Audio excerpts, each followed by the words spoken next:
नमस्कार दोस्तों, कैसे हैं आप सब। मुझे उम्मीद है आप सब बहुत अच्छे होंगे, अपनी लाइफ में खुश होंगे, आगे बढ़ रहे होंगे, अपनी हर विश को बहुत ही आसानी से पूरा कर रहे होंगे। दोस्तों, आज का जो मेरा ये वीडियो है, ये टैरोट का वीडियो नहीं है। ये एक आध्यात्मिक चर्चा का विषय है और एक ज्ञान का विषय है जो सबको जानना चाहिए। आध्यात्म में अगर आपकी रुचि है तो आप इस तरह के वीडियो को अवश्य देखिए। दोस्तों, आपने अक्सर सुना होगा 72 हूरों के बारे में। बहुत से लोग कहते हैं या किसी एक संप्रदाय में ऐसी मान्यता है कि अगर पुरुष इस देह को त्यागता है, जन्नत को जाता है, स्वर्ग की प्राप्ति करता है, तो उसको वहाँ पर 72 हूरें मिलेंगी, जिनके साथ वो संभोग कर सकता है, अपनी समस्त कामों की इच्छाएं, वासनाओं को पूरा कर सकता है। तो आज का मेरा ये विषय है कि क्या वाकई में 72 हूरें होती हैं? होती हैं तो कौन होती हैं ये 72 हूरें, 72 परियां या फिर 72 अप्सराएं कौन है? क्या वाकई में जब आप इस भौतिक शरीर को त्यागते हैं तो मिलती है आपको ये? क्या वाकई में आपकी वासना पूरी होती है, आपकी कामों की इच्छाएं पूरी होती हैं, आपको फिजिकल रिलेशन का सुख प्राप्त होता है, चरम सुख प्राप्त होता है जो आप इस धरती पर प्राप्त नहीं कर सकते? तो क्या वाकई में जब आप जन्नत में जाते हैं, स्वर्ग में जाते हैं, तो ये सब चीज़ें मिलती हैं? तो आज हम इस विषय में थोड़ा सा डिटेल में जाएंगे। दोस्तों, ये सारी जो इच्छाएं होती हैं, आपकी वासना से रिलेटेड इच्छा हो गई, भौतिक चीज़ों से, प्रॉपर्टी, धन दौलत, रिश्ते नाते, इन सब से संबंधित जो भी आपकी इच्छाएं हैं, ये आपके संबंधित होती हैं मूलाधार चक्र से, यानी कि रूट चक्र से। और ये रूट चक्र हमारा जुड़ा होता है हमारे इस भौतिक शरीर से। तो जब हम इस देह को त्यागते हैं तो हमारा मूलाधार चक्र स्वयं नष्ट हो जाता है। अब हमारे पास 7 चक्रों में से सिर्फ 6 चक्र बचते हैं।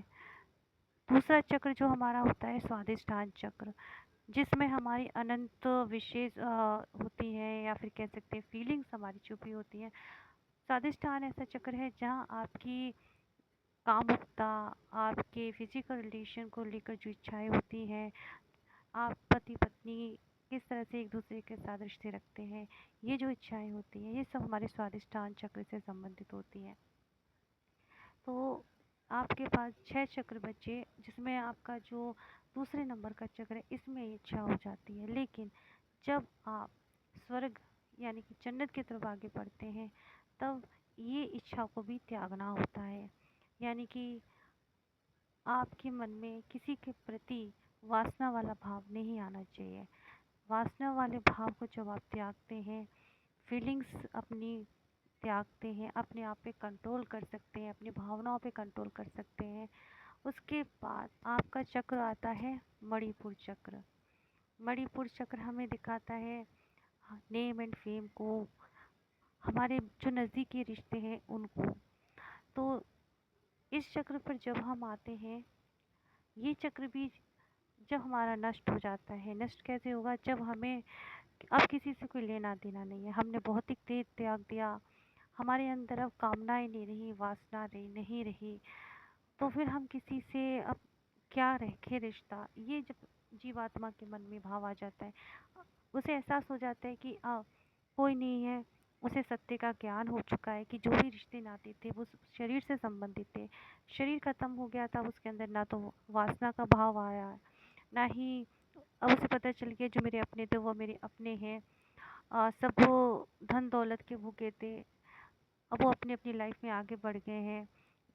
व्यक्ति जो भी कमा कर गया, अब वो उसका उपभोग कर रहे हैं।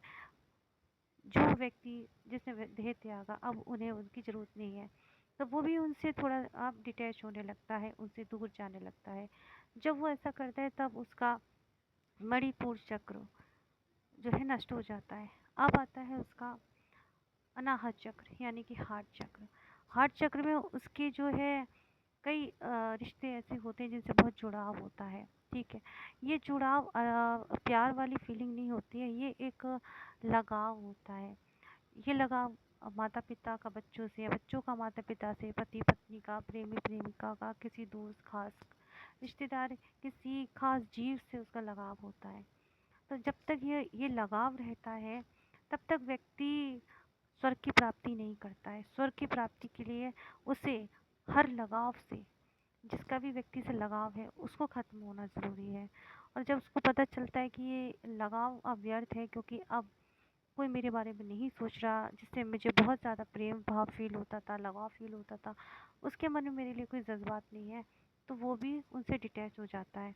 जब उनसे डिटैच हो जाता है तो उसका अनाहत चक्र भी नष्ट हो जाता है।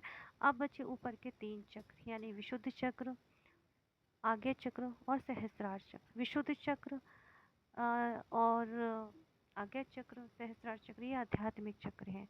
विशुद्ध चक्र काम आता है व्यक्ति के, यानी कि जीवात्मा की, ईश्वर के गुणगान करना, ईश्वर की बातें करना, अच्छी वाणी बोलना, सत्य का साथ देना, सबके लिए अच्छा करना।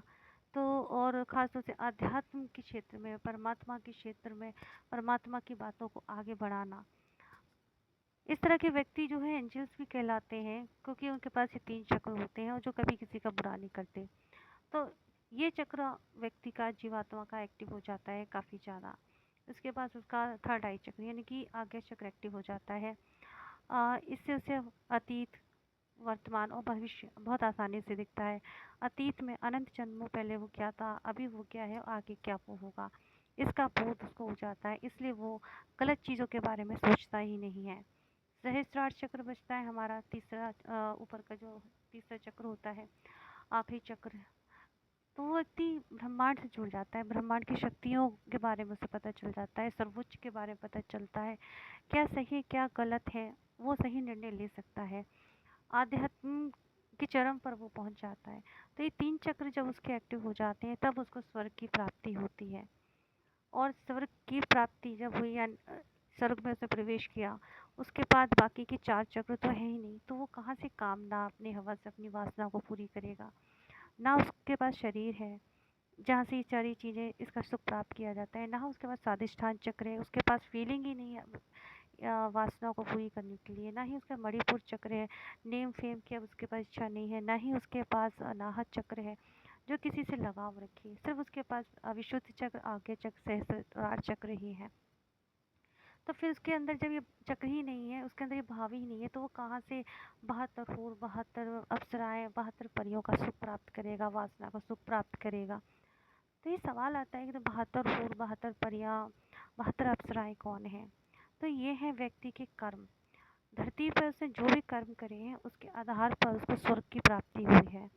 अब वहाँ पर उसको धरती पर जैसे उसके कर्म रहे हैं उसके आधार पर स्वर्ग में भी कर्म करने हैं, यानी 72 कर्म उसको अभी करने हैं। इन 72 कर्मों को वो करने के बाद वो जीवात्मा पुनः धरती पर जन्म लेती है या फिर दूसरे लोक में जन्म लेती है। इस प्रकार ये सत्य है 72 हूरों का, 72 परियों